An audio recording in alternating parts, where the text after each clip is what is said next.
21ನೇ ತಾರೀಕಿಗೆ ನಾವು ಕಾಶ್ಮೀರಕ್ಕೆ 20 ಜನರ ನಮ್ಮ ತಂಡ ಬಂದಿದೆ. 21ನೇ ತಾರೀಕಿಗೆ ನಾವು ಈ ಒಂದು ಕಾಶ್ಮೀರ ಶ್ರೀನಗರದಲ್ಲಿ ನಾವು ಎಲ್ಲ 2-3 ಕಡೆ ನಾವು ಎಲ್ಲ ಸ್ಥಳಗಳನ್ನು ನೋಡಿ ಅನಂತರ ನಾವು 21, 22 ಶ್ರೀನಗರ, 23ಕ್ಕೆ ನಾವು ಪಹಲ್ಗಾಮಿಗೆ ಹೋಗಬೇಕಾಗಿತ್ತು ಆ್ಯಕ್ಚುಲಿ.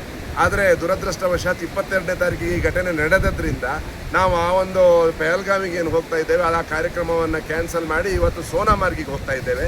ಅದೇ ರೀತಿ ನಾಳೆ ನಾಡ್ದು ಸೋನಾಮಾರ್ಗ್ ಮತ್ತು ಗುಲ್ಮಾರ್ಗಿಗೆ ಹೋಗಿ ಶನಿವಾರ ದಿವಸ ಶ್ರೀನಗರಕ್ಕೆ ಬಂದು ನಾವು ವಾಪಸ್ ನಮ್ಮ ಉಡುಪಿಗೆ ಬರಲಿಕ್ಕಿದ್ದೇವೆ.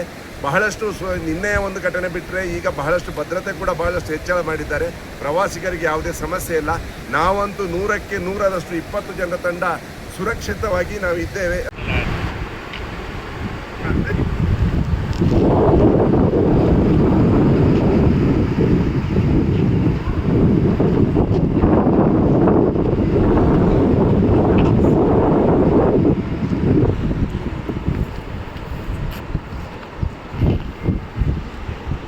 ಕಾಂಗ್ರೆಸ್ ಹೀಗೆ ಯಡಿಯೂರಪ್ಪ